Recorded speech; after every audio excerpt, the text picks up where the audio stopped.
फिर से स्वागत है आप सबका मेरे YouTube चैनल #RPInfo+ पे। जैसे कि आप बच्चों जानते हैं कि हम इस चैनल के माध्यम से आपको DOE के द्वारा दी गई वर्कशीट्स करा रहे हैं। जो आज की वर्कशीट हमारी लेसन नंबर 8 आपकी क्लास 9 की वर्कशीट नंबर 37 है। बेसिकली जो ये वर्कशीट है ये आपका रिवीजन है इस चैप्टर का, क्योंकि हम इस चैप्टर के अंतिम चरण पर आकर खड़े हो गए हैं। जो आखिरी टॉपिक इस वर्कशीट का जो हम डिस्कस करेंगे वो है एक समान वृत्तीय गति। एक समान वृत्तीय गति को डिस्कस करने से पहले आइए हम एक रिवीजन, एक क्विक लुक लेते हैं कि अभी तक हमने क्या क्या इसमें पढ़ा।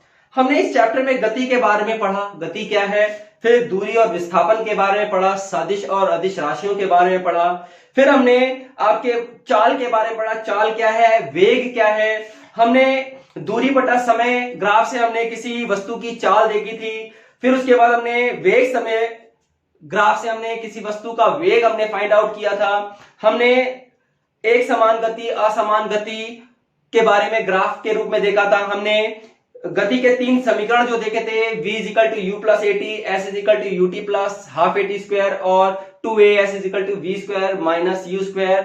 ग्राफीय के सहायता से हमने डेरिवेशन भी देखा था कि इनको कैसे डिराइव करेंगे।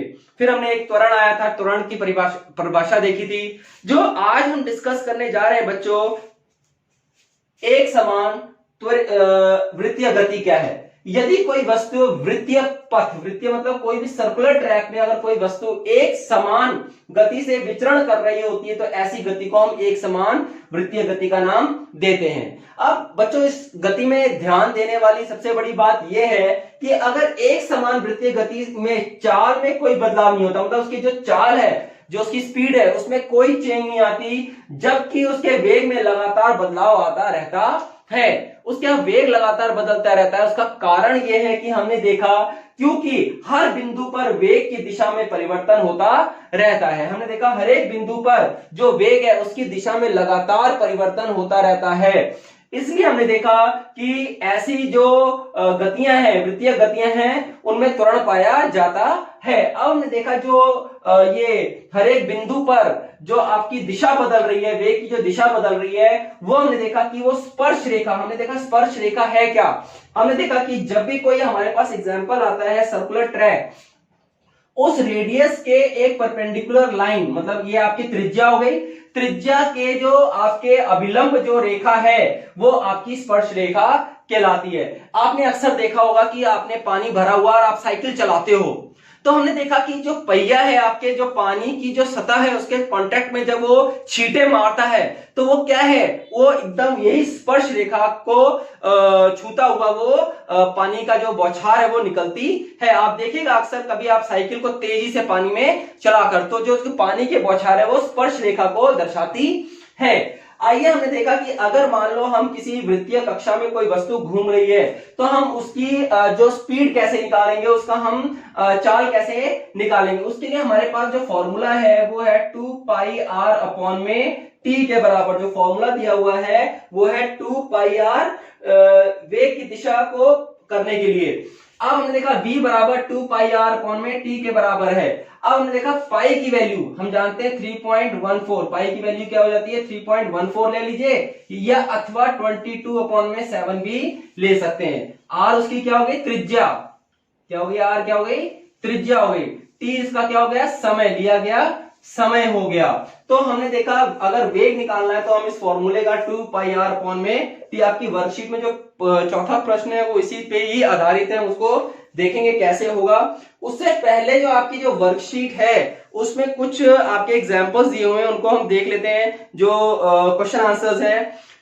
पहला क्वेश्चन दिया है दूरी तथा विस्थापन में एक अंतर बताइए। कोई भी आप अंतर बता सकते हैं। दूरी कभी भी शून्य नहीं होगी जबकि विस्थापन शून्य हो सकता है। दूरी जो है वो आपका अदिश राशि है और विस्थापन एक सदिश राशि है। गति के 3 समीकरण आपने लिख देने, v = u + at और s = ut + ½ at² और 2as = v² - ये 3 समीकरण दिए हुए हैं। तीसरा क्वेश्चन दिया एक समान वृत्तीय गति के कोई 3 उदाहरण दिए। 3 उदाहरण हमने देखा, जो खगोलीय पिंड, जितने भी खगोलीय पिंड है वो प्लैनेट्स हैं, वो सूर्य के चारों तरफ एक कक्षा में, वो सर्कुलर कक्षा में, वृत्तीय कक्षा में चक्कर लगा रहे हैं। दूसरा हम देखा जो उपग्रह है, चंद्रमा है, वो पृथ्वी के चारों तरफ इसी तरह परिक्रमा कर रहा है। फिर हमने देखा कि कोई व्यक्ति अगर सर्कुलर ट्रैक पे एक वृत्तीय कक्षा में धावक दौड़ रहा है तो वो भी एक प्रकार की वृत्तीय गति है। चौथा प्रश्न आपका जो दिया हुआ न्यूमेरिकल है। बच्चों न्यूमेरिकल करने से पहले आइए हम देखते हैं कि न्यूमेरिकल किया कैसे जाता है। तो उसके लिए हमने देखा कि आपको सबसे पहले क्या क्या दिया गया है, आप उसको पहले लिख लीजिए। साथ साथ क्वेश्चन पढ़िए। यदि एक एथलीट 100 मीटर की त्रिज्या वाले ट्रैक, एक ट्रैक है जिसकी त्रिज्या कितनी दी है 100 मीटर, मतलब आर की वैल्यू दी हुई है कितनी 100 मीटर, तो 100 मीटर हमने लिख लिया।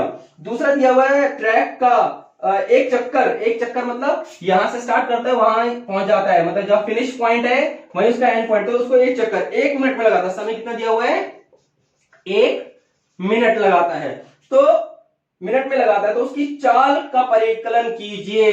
चाल हम कैसे निकालेंगे, चाल बराबर 2 पाई आर अपॉन में टी। देखिए ये फॉर्मूला है। अब हमें आर दिया हुआ, टी दिया हुआ है, पाई की वैल्यू हम जानते हैं, चाल निकालना हमारे लिए कोई बड़ी बात नहीं है। लेकिन यहाँ पे बड़ी बात क्या है, देखिए यहाँ समय मिनट में दिया है, तो इसको 60 से गुणा करके सबसे पहले हम इसको सेकंड में बदलेंगे। कभी भी हम मिनट में नहीं, मतलब अगर हमारी जो वेग या चाल मीटर प्रति सेकंड में, तो हम उसको सेकंड में समय को बदलेंगे। आइए हम वैल्यू पुट करते हैं करके। 2 इंटू पाई की वैल्यू हमने रख दी 3.14, जैसे हमने बताया पाई की वैल्यू कितनी थी 3.14, रेडियस कितना दिया हुआ है 100 मीटर, तो 100 रख दिया हमने, अपॉन में समय कितना दिया 60। अब इसको हम फाइंड आउट करना शुरू करते हैं। 0 से हमने 0 काट दिया।